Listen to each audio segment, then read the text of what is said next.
Withdrawing money from your Disney Plus account to your bank account involves a few straightforward steps.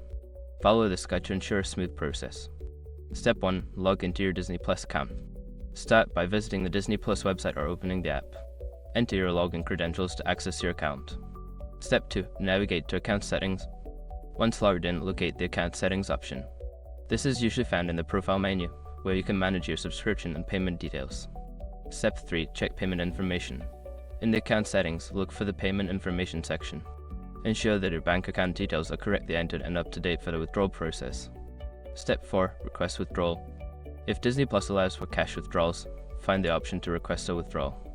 Follow the prompts to specify the amount you wish to transfer to your bank account. Step 5. Confirm and complete the transaction. Review the details of your withdrawal request. Confirm the transaction to complete the process.